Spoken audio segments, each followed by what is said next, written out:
कुछ दिनों पहले महाराष्ट्र के सोलापुर का एक वीडियो सामने आया था, जहां पर आईपीएस अधिकारी अंजना कृष्णा ने महाराष्ट्र के उप मुख्यमंत्री और एनसीपी एसपी के सुप्रीमो अजित पवार को फोन पर बात करते समय पहचानने से इनकार कर दिया था, जिसके बाद सत्ता में बैठे लोगों ने और अजित पवार के पार्टी के नेताओं ने अफसर के ऊपर सवाल उठाए थे। अब उसी के कुछ महीनों बाद महाराष्ट्र की देवेंद्र फडणवीस सरकार ने अधिकारियों के लिए एक आदेश जारी किया है, जिसमें सांसदों और विधायकों के आने के बाद उनके सम्मान में खड़ा रहना अनिवार्य कर दिया गया है। साथ ही ऐसा नहीं करने वाले अधिकारियों पर कार्रवाई करने की भी जानकारी दी गई है, जिसके बाद सोशल मीडिया पर इसे राजनेताओं द्वारा अधिकारियों को दबाने का कदम बताया जा रहा है। आपको इस वीडियो में बताते हैं क्या है महाराष्ट्र सरकार का यह आदेश। नमस्कार, आप देख रहे हैं लोकमत हिंदी। मेरा नाम है सोनू कनौजिया। महाराष्ट्र के मुख्य सचिव राजेश कुमार द्वारा इस संबंध में सरकारी परिपत्र जारी किया गया है। इसमें कहा गया है कि निर्वाचित प्रतिनिधियों यानी कि सांसद और विधायकों को उचित सम्मान देना प्रशासन को अधिक विश्वसनीय और जवाबदेह बनाने का एक महत्वपूर्ण पक्ष है। साथ ही इन निर्देशों का पालन नहीं करने वाले अधिकारियों पर भी इसमें कार्रवाई की बात कही गई है। हाल में सत्तारूढ़ दलों सहित कुछ नवनिर्वाचित प्रतिनिधियों ने अधिकारियों द्वारा उनसे मिलने और उनके चिंताओं या मुद्दों को हल करने के लिए समय नहीं देने पर नाराजगी व्यक्त की थी। क्या है ये आदेश, ये आपको बता देते हैं।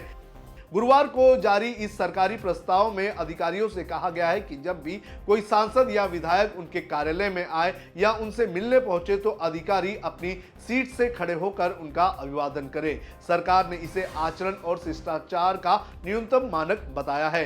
गाइडलाइन में यह भी कहा गया है कि जनप्रतिनिधियों से फोन पर बातचीत करते समय विनम्र भाषा का उपयोग करें और किसी भी तरह की असभ्यता या अनादरपूर्ण व्यवहार से करने से बचे। सरकार ने विभागों को निर्देश दिया है कि सांसद और विधायक की तरफ से भेजे गए पत्रों का एक अलग रजिस्टर या डिजिटल या फिजिकल कॉपी बनाए। इन पत्रों का जवाब 2 महीने के भीतर देना अनिवार्य होगा। यदि समय सीमा में जवाब देना संभव ना हो तो विभाग प्रमुख जनप्रतिनिधि को देरी का कारण लिखित रूप में बताए। मुलाकात के लिए देना होगा समय। गाइडलाइंस में अधिकारियों से कहा गया है कि वे हर महीने के पहले और तीसरे गुरुवार को 2 घंटे का समय केवल सांसदों और विधायकों से मुलाकात करने के लिए निर्धारित करें। इसके अलावा जरूरी मुद्दों पर जनप्रतिनिधि कार्यालय समय में कभी भी अधिकारियों से मिलने आ सकते हैं। सरकारी कार्यक्रमों में जनप्रतिनिधियों की मौजूदगी भी होगी जरूरी।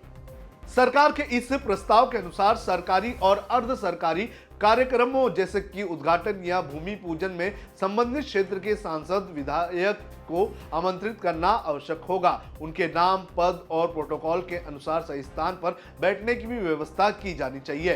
गाइडलाइंस में कहा गया है कि जनहित से संबंधित सूचनाएं जहां आरटीआई लागू होती है वहां जनप्रतिनिधियों को मुफ्त में चीजें उपलब्ध करवाई जाए। इसके अलावा विभागों को अपनी आधिकारिक वेबसाइट पर सार्वजनिक जानकारी समय समय पर अपडेट रखने के लिए भी कहा गया है। राज्य सरकार ने ये भी निर्देश दिए हैं कि सभी परीक्षण संस्थान चाहे या नए हो या फिर पुराने अधिकारी या फिर सेवा में जो पहले से हैं, उन्हें जनप्रतिनिधियों से संवाद, शिष्टाचार और प्रोटोकॉल से संबंधित मॉड्यूल्स की ट्रेनिंग दी जाए। उल्लंघन पर होगी कार्रवाई।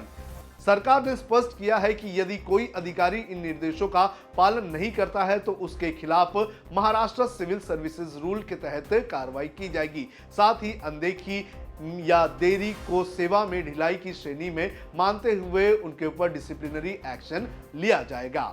अब सरकार ने यह आदेश क्यों जारी किया है, ये आपको बता देते हैं। हाल के वर्षों में कई बार सांसदों और विधायकों ने शिकायत की है कि अधिकारी उनसे मुलाकात में देरी करते हैं या उनके साथ असम्मानजनक व्यवहार किया करते हैं। सरकार का कहना है कि ये गाइडलाइन बेहतर समन्वय, प्रशासनिक दक्षता और जनसेवा में जवाबदेही बढ़ाने के लिए जारी की गई है। इस जीआर की प्रस्तावना में सरकार ने कहा है कि वो सुशासन, पारदर्शिता और दक्षता को सर्वोच्च प्राथमिकता मानती है। नए दिशा निर्देशों के अनुसार जब भी कोई विधायक या सांसद उनके कार्यालय में प्रवेश करता है या बाहर निकलता है तो अधिकारियों को अपनी सीट से उठना होगा और उनके साथ पूरे शिष्टाचार से पेश आना होगा। आदेश में कहा गया है कि अधिकारियों को विधायकों और सांसदों के दौरे के दौरान उनकी बात ध्यान से सुननी चाहिए और नियमानुसार सहायता प्रदान करनी चाहिए। साथ ही उन्हें फोन कॉल पर भी विनम्र भाषा का प्रयोग करना चाहिए। तो इस तरह से सरकार ने ये नया आदेश जारी किया है और इस आदेश से कहीं ना कहीं अधिकारियों पर एक तरह से लगाम लगाने का काम किया जा रहा है। बहरहाल जिस तरह से ये आदेश जारी किया है उसके बाद सोशल मीडिया पर ये चर्चा होने लगी है कि कहीं ना कहीं ये आदेश जो है वो अधिकारियों को दबाने के लिए भी उठाया गया है। लेकिन कुछ लोगों का ये भी कहना है कि पिछले कुछ वक्त में ये देखा गया है कि अधिकारी जो है वो राजनेताओं की बात नहीं सुनते हैं और अपनी ही चलाते हैं। तो ऐसे में ये कदम उस हिसाब से भी काफी कारगर साबित हो सकता है।